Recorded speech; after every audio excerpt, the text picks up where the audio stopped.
So in this video we're going to be looking at how to create a camera in 3ds Max, and there are actually a couple of ways to create a camera.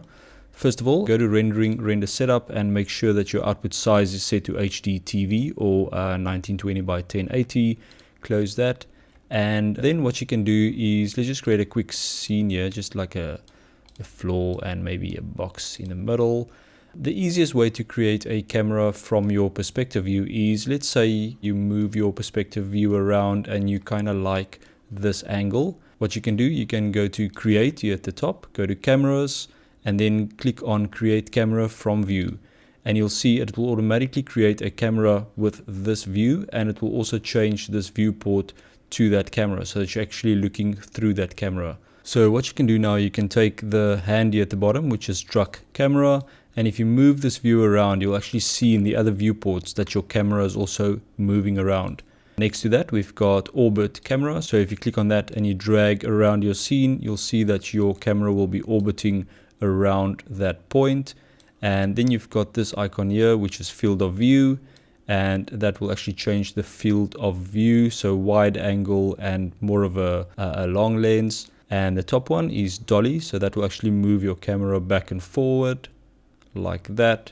And then you've got perspective, which will just kind of create a different perspective of what your camera is seeing. And then you've got roll, which is kind of like a rotation for the camera. And yeah, you can obviously also use your move tool to click on any of these viewpoints and just move your camera around. You can click on this little plane to kind of free move your camera around, something like that. And another way to create a camera, let's delete this camera, and I'm going to go back to perspective view. You'll see it will automatically switch back to perspective. And if you click on the little camera icon here at the top, you can choose from standard camera or V-Ray camera. So for now, let's just use a standard camera.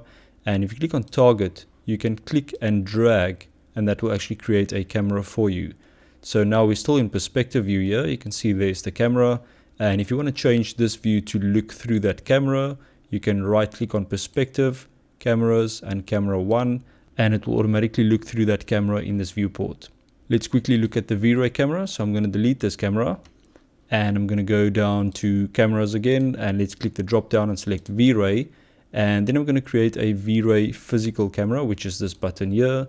And I'm going to click and drag again. And it looks kind of similar than the target camera, but you'll see it's got this little grid thing going on. And let's look through that camera. So on the perspective viewport, right click on perspective, cameras, and select your V-Ray camera. And if you click on your V-Ray camera and go to the modify panel where the settings are, you'll see that it's got quite a lot of settings here. And this you can also change between a still camera, movie camera, and video camera. And it's got all the settings like your film gate and your zoom factor and all these things like f-stop, your target distance, white balance, all those kind of things. And you should really just play with these settings and see what they do. But for now, we're just going to use the normal standard camera, and that's actually good enough for this lecture. So that's basically how you create a camera in 3ds Max, and I'll see you in the next video.